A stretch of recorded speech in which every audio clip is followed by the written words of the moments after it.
Chapter 14. At the time when Amraphel was king of Shinar, Arioch king of Elasar, Chedorlaomer king of Elam, and Tidal king of Goyim, these kings went to war against Bera king of Sodom, Birsha king of Gomorrah, Shinab king of Admah, Shemember king of Zeboim, and the king of Bela, that is, Zoar. All these latter kings joined forces in the valley of Siddim, that is, the Dead Sea Valley. For 12 years they had been subject to Chedorlaomer, but in the 13th year they rebelled. In the 14th year, Chedorlaomer and the kings allied with him went out and defeated the Rephaites in Ashtaroth-Karnaim, the Zuzites in Ham, the Emites in Sheva Kiriathaim, and the Horites in the hill country of Seir, as far as El-Paran near the desert.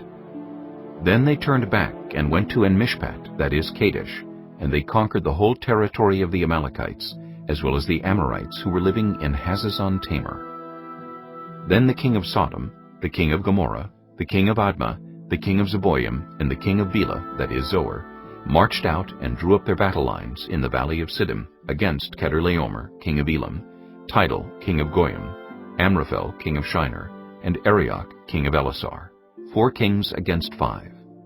Now the valley of Siddim was full of tar pits, and when the kings of Sodom and Gomorrah fled, some of the men fell into them, and the rest fled to the hills. The 4 kings seized all the goods of Sodom and Gomorrah, and all their food. Then they went away. They also carried off Abram's nephew Lot and his possessions, since he was living in Sodom. A man who had escaped came and reported this to Abram the Hebrew. Now Abram was living near the great trees of Mamre the Amorite, a brother of Eshcol and Aner, all of whom were allied with Abram. When Abram heard that his relative had been taken captive, he called out the 318 trained men born in his household and went in pursuit as far as Dan. During the night, Abram divided his men to attack them, and he routed them, pursuing them as far as Hobah, north of Damascus.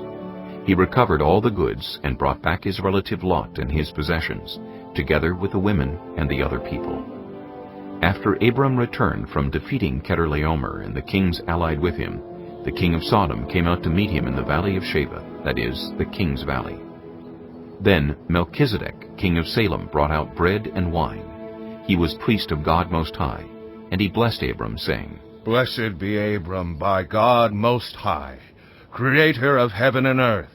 And praise be to God Most High, who delivered your enemies into your hand. Then Abram gave him 1/10 of everything. The king of Sodom said to Abram, Give me the people, and keep the goods for yourself. But Abram said to the king of Sodom, With raised hand I have sworn an oath to the Lord, God Most High, creator of heaven and earth, that I will accept nothing belonging to you, not even a thread or the strap of a sandal, so that you will never be able to say, I made Abram rich. I will accept nothing but what my men have eaten, and the share that belongs to the men who went with me, to Aner, Eshcol, and Mamre. Let them have their share.